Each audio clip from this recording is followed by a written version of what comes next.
Everyone, welcome to the live session for Structure Form in Architecture that's emerging.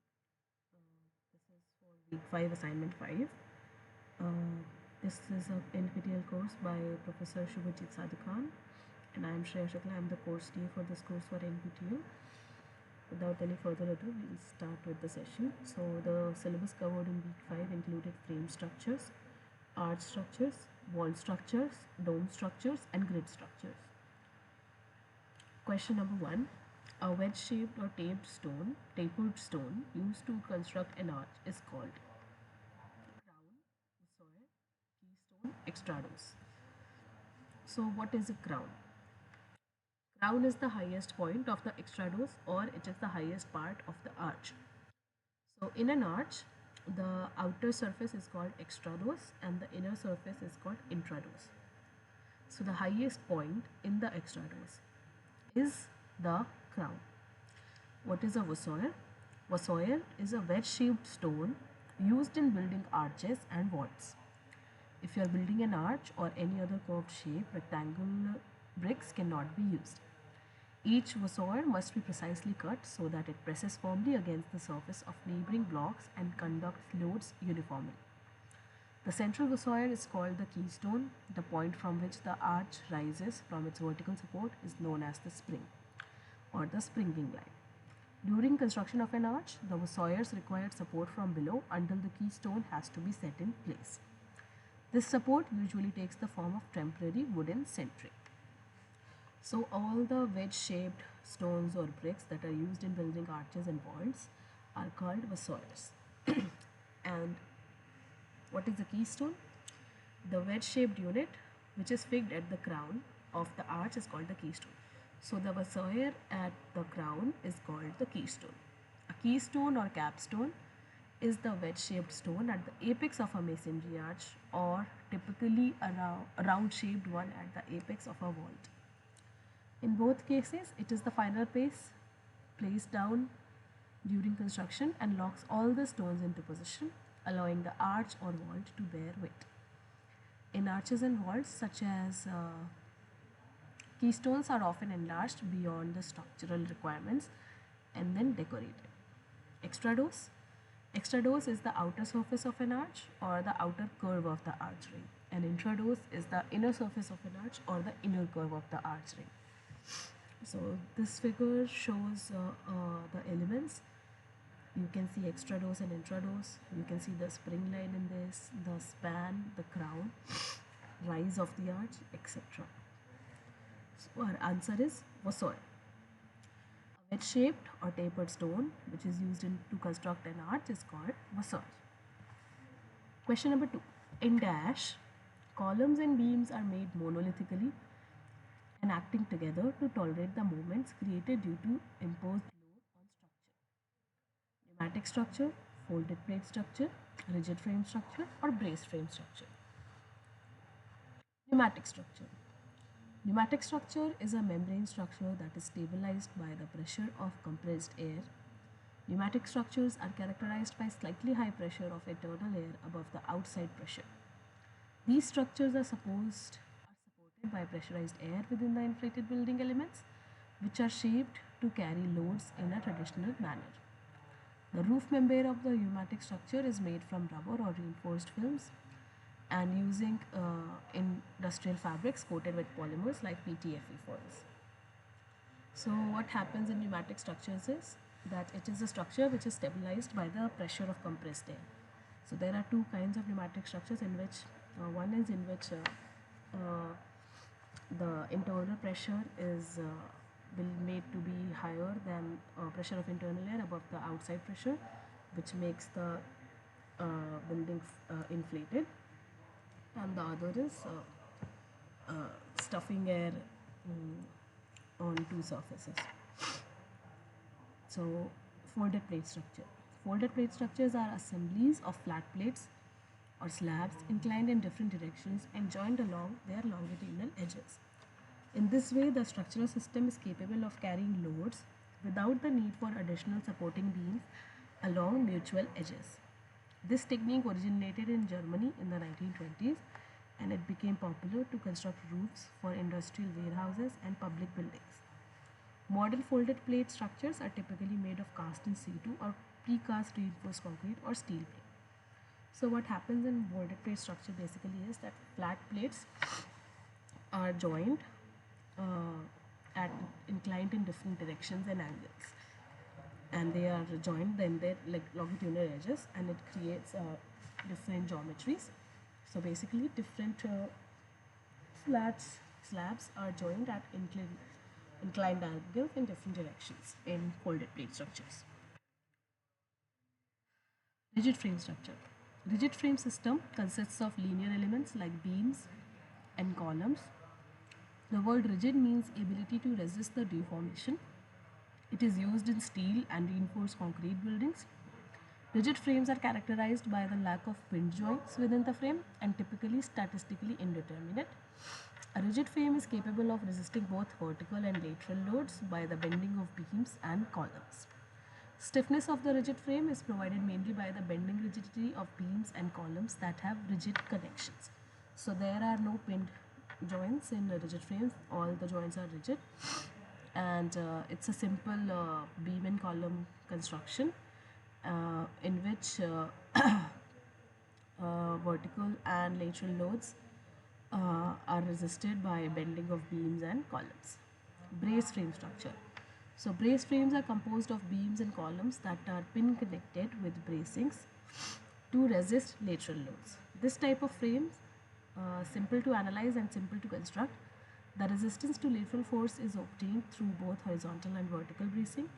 Many types of bracing can be used, for example, knee bracing, diagonal bracing, K bracing, X bracing, chevron bracing, shear walls that resist lateral forces in the plane of the wall. This frame system provides more efficient resistance against the earthquake and wind forces. It is more effective than the rigid system.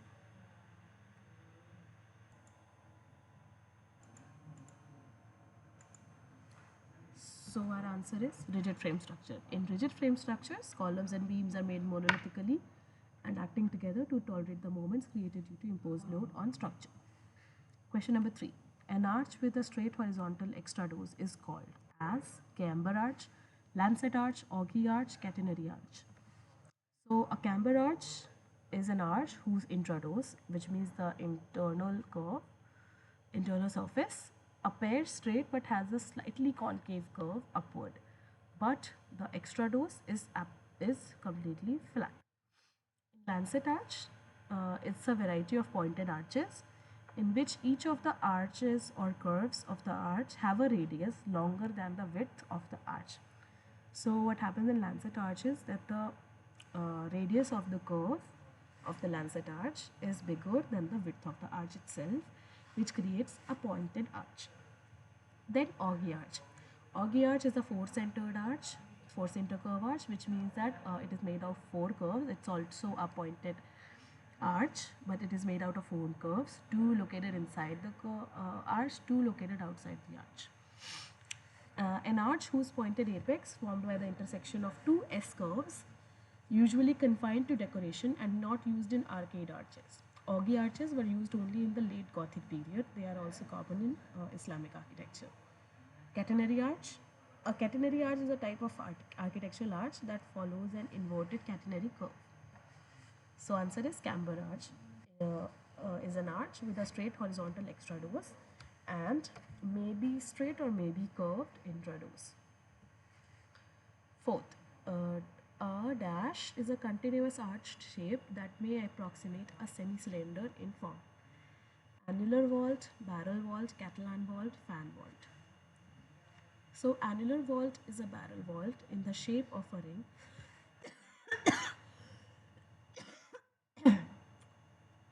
instead of a straight line, which covers a space of which the plan is formed by the area between two concentric circles or any portion of such space. So it's barrel vault only, but in circular shape. For example, the Colosseum, the corridors of Colosseum.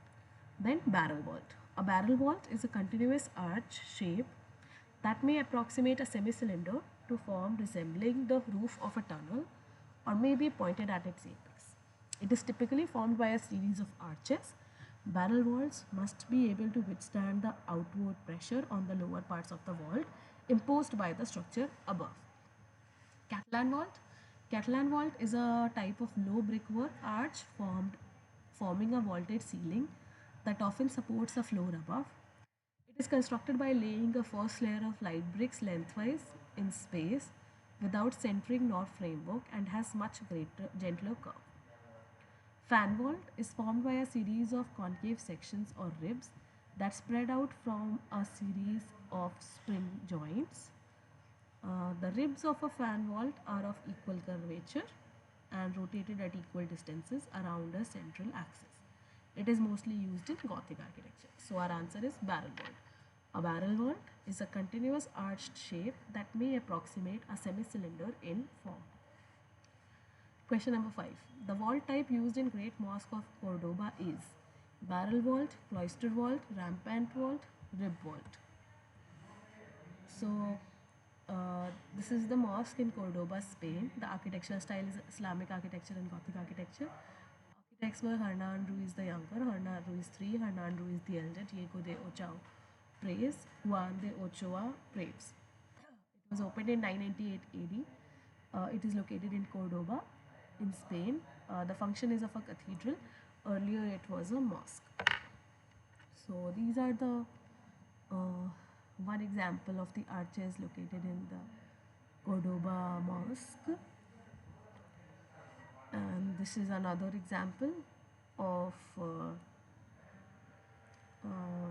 vault located in Cordoba Mosque. So what's a barrel vault? We just discussed that in the previous question. A barrel vault is a continuous arch shape that may approximate a semi-cylinder in form, resembling the roof of a tunnel, or may be pointed at its apex. It is typically formed by a series of arches. Barrel vaults must be able to withstand the outward pressure on the lower parts of the vault imposed by the structure above. Cloister vaults, also known as dome vaults, are dome-shaped vaults that maintain a polygonal shape in their horizontal cross section. They arch towards the center from a constant spring point along a wall. Then rampant wall. It is a continuous wagon vault or cradle vault whose two abutments are located on an inclined plane, such as the wall supporting a stairway or forming the ceiling of a stairway. The impost on one side is higher than the impost on the other side. So in rampant vault, what happens is that the two imposts, one is higher and the one is at lower, which creates a inclined curve and an inclined vault. It is such vaults are usually used under stairways. Ribbed vault. A rib vault or ribbed vault is an architectural feature for covering a wide space such as church nave, composed of a framework of crossed or diagonal arched ribs.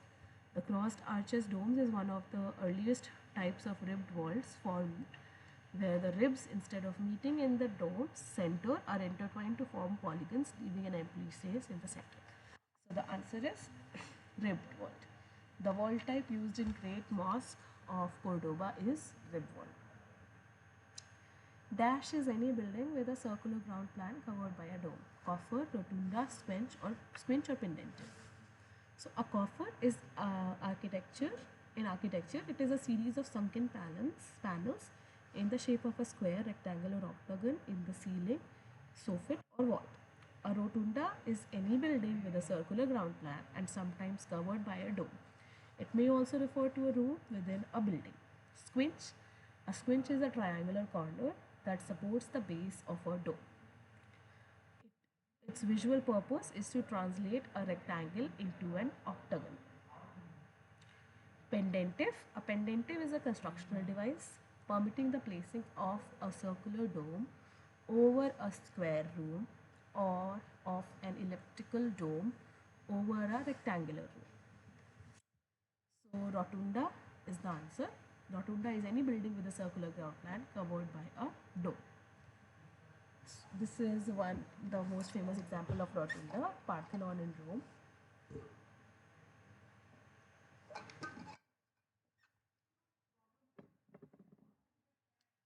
Question 7. Metropole parasol in Italy is an appropriate example of grid structure, arch structure, cable suspended, tensile structure, pneumatic structure. So this is how the metropole parasol in Italy looks like.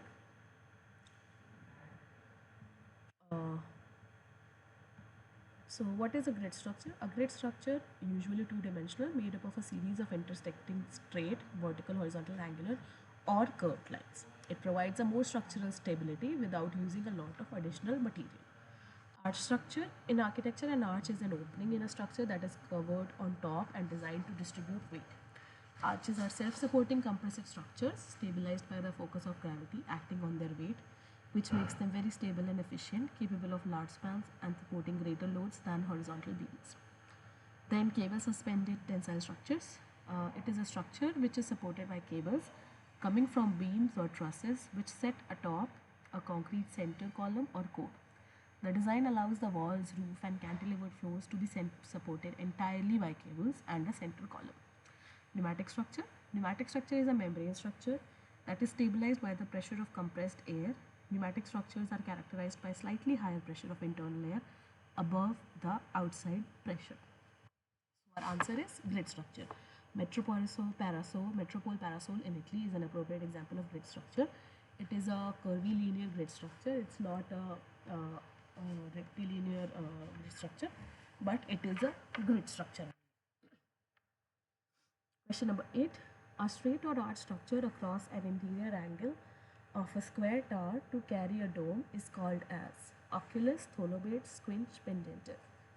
So oculus is a circular opening in the center of a dome or in the wall. It is originating in antiquity. It is a feature of Byzantine and neoclassical architecture. Tholobate. A tholobate or drum is the upright part of a building on which a dome is raised. It is generally in the shape of a cylinder or a polygonal prism. Squinch. Squinch is again a triangular corner that supports the base of a dome. Its visual purpose is to translate a rectangle into an octagon. A pendentive is a constructional device permitting the placing of a circular dome over a square room or of an elliptical dome over a rectangular room. So answer is C, squinch. Question number 9. Which of the following dome type was used in Saint Sophia Cathedral in Novgorod? So this is how the Cathedral of Novgorod looks like. It's located in Kremlin Park, Novgorod Oblast, Russia. The architectural style is Russian architecture. It was opened in 1050 AD. The height is 38 meters and there are 5 domes in the building.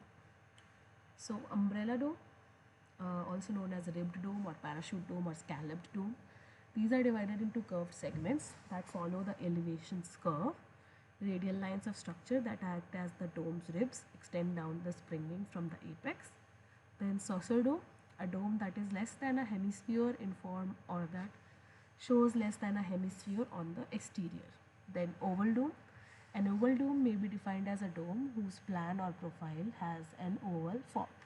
Then onion dome. Onion dome is a dome whose shape resembles an onion. Such domes are often larger in diameter than the tholobate upon which they sit, which basically means that the tholobate or the base or the circular part below the dome that has a smaller diameter than the diameter of such domes, which basically means that at base the diameter is less, but in the center the diameter is more in onion domes. So our answer is onion dome. So Saint Sophia Cathedral in Novgorod, Russia has onion domes. Question number 10. Which of the following buildings used diagrid structure for its construction? Burj Al Arab, Swiss Re 30 St. Mary Axe, Willis Tower, Chicago, Burj Khalifa. So a diagrid structure is a framework of diagonally intersecting metal, concrete or wooden beams that is used in the construction of buildings and roofs. It requires less structural steel than the conventional steel frame.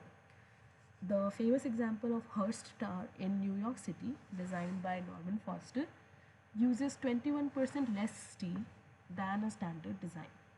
The diagrid obviates the need for columns and can be used to make large column-free expanses of roofing. So these are the 4 buildings mentioned in the question. Burj Al Arab, Swiss Re 30 St. Mary Axe or the Gherkin, Willis Tower, Chicago and Burj Khalifa. So it's very evident by seeing the examples that the answer is Swiss Re, say 30 Saint Miriax or the Ghurke. Burj Al Arab has bracing system, and Willis Tower and Burj Khalifa both have bundle systems. So the answer is B, Swiss Re 30 Saint Miriax. It has diagonal structure. Question number 11. Which of the following is not true for frame structures? Thickness of wall can be maintained. Construction of frame structure is speedy. Utilization of space is flexible. Prefabrication is not possible. So the question is asking that which of the following statements is not true. So we have to identify which of the statement is not true. What is a frame structure? So a frame structure is a structure having combination of structural components, that is beam, column and slab, connected together to resist the gravity and different lateral loads. Capable to overcome the large forces, moments developing due to the applied loads. Imposed loads on slab are transferred through beam and then to column to lower floor and eventually to foundations to soil. Thickness of wall can be maintained uniform throughout, and considerably thinner wall reduces dead load. Due to simple geometry, consists with beam and column, construction of frame structure is speedy.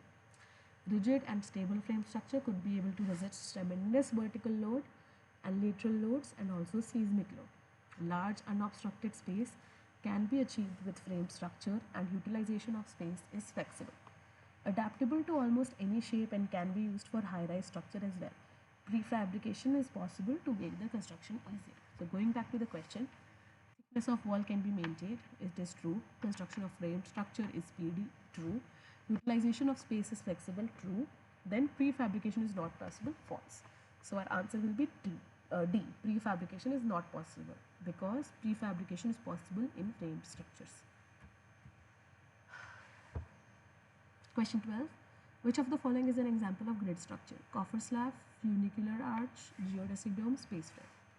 So coffer slab is ribbed structure with reinforced ribs in the lower zone which have mutually perpendicular arrangement. Funicular arch structure includes the parabolic arch, tunnel vault and dome which act in pure compression and which have rise to span ratio of 1:10 or 1:2. Geodesic dome. A geodesic dome is a hemispherical thin steel structure based on geodesic polyhedron. The triangular elements of the dome are structurally rigid and distribute the structural stress throughout the structure, making geodesic domes able to withstand very heavy loads for their size. Then space frame. A space frame or space structure or 3D truss. It is a rigid, lightweight truss-like structure constructed from interlocking struts in a geometric pattern. Space frames can be used to span large areas with few interior supports. So our answer is coffer slab. A coffer slab is an example of grid structure. Question number 30.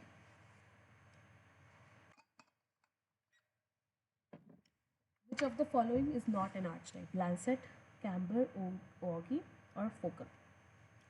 So camber arch we know, whose intradose may apparently straight but has a slightly concave curve, but extradose is flat. Then lancet arch is an arch in which the radius of the curves is longer than the width of the arch. Then ogee arch is formed by the intersection of two S curves, usually confined to decoration and not used in arcade arches. So focal is not any arch type. Question number 14. A continuous vault having two abutments located on an inclined plane is fan vault, Catalan vault, rampant vault, cloister vault.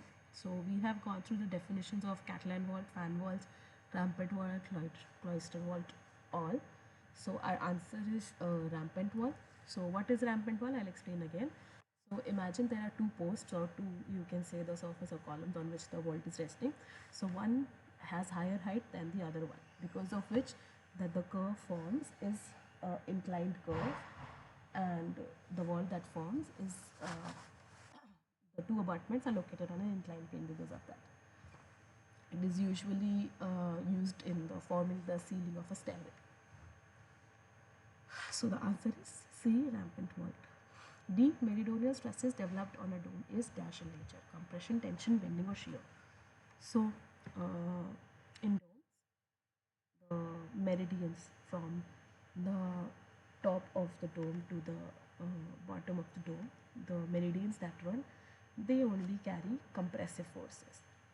but the hoops, or you can say the loops or the circumferences at various points. At various points, they have both compressive and tensile forces. So the answer is compression. Meridional stresses developed on dome is compressive in nature,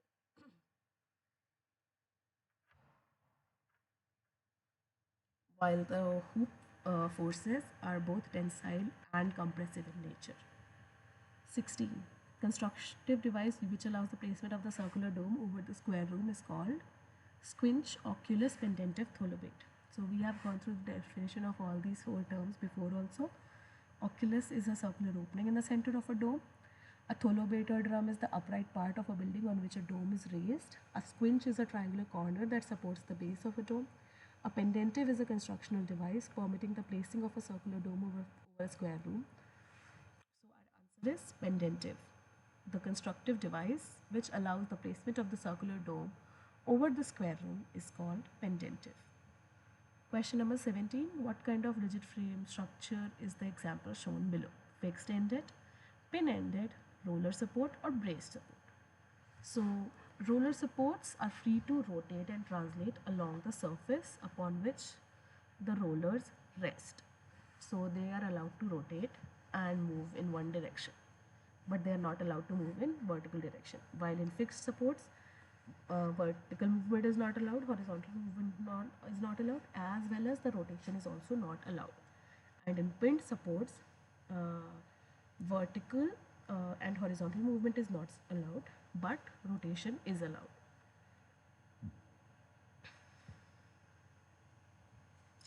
These are the examples. First example is a fixed support in which no kind of movement is allowed. Second example is a pin support in which rotation is allowed but no vertical or horizontal movement allowed. And then the third example is roller support in which vertical movement and rotation both are allowed. So this is a table chart for this. So fixed support allows movement in no direction and restricts movement in vertical, horizontal direction and also the rotation. Pinned support, rotation about the supported location is allowed, but vertical and horizontal direction movement is not allowed. And in roller support, horizontal movement is allowed in horizontal direction and rotation is allowed, but vertical movement in vertical direction is not allowed.